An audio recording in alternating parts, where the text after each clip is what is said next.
In this lesson, we're going to look at installing the DHCP server service. So the requirement is we have a Windows Server 2012 machine, and this is going to be a member of a domain. We don't have to join DHCP servers to domains, but if we do have an Active Directory environment and we have any DHCP servers that are part of Active Directory, then typically a standalone DHCP server will not actually function. I'll actually explain why in a second. So to install DHCP, we actually just go Manage from Server Manager, add roles and features. It's a role-based installation. We select the server we want to install to. So I'm just going to select the server. And then you select DHCP. It's going to give us the option to also install the management tools for DHCP. It doesn't have a static IP address, but I'm just going to continue because this is just showing you the install process. Obviously, you want your DHCP server to have a static IP address. It can't give itself an IP address. So install DHCP. There's no additional features I need. It's just reminding me that you should configure a static IP address. Then there's a confirmation and you're done. So there's no actual configuration to perform during an installation of a DHCP server. So I'm going to cancel that. So this is actually an existing DHCP server I've already installed. Now, one of the challenges an environment can face is a rogue DHCP server.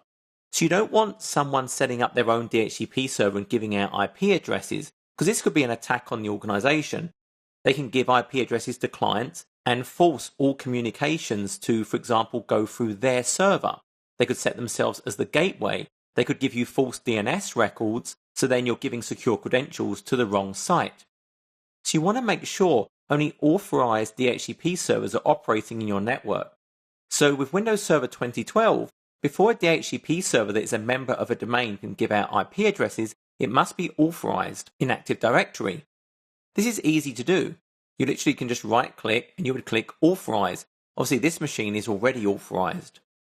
So until you authorize the DHCP server that is domain joined, it will not give out IP addresses, so you must do that. Now, if you had a standalone DHCP server in your environment, i.e. it was not a member of the domain, it would be able to give out IP addresses unless it detected there was an authorized DHCP server on the network. In that case, that standalone server would also stop functioning. It would no longer give out IP addresses. So this is just a capability built into Windows Server 2012 to try and offer you protection. Now, I can manage all of the authorized servers in Active Directory.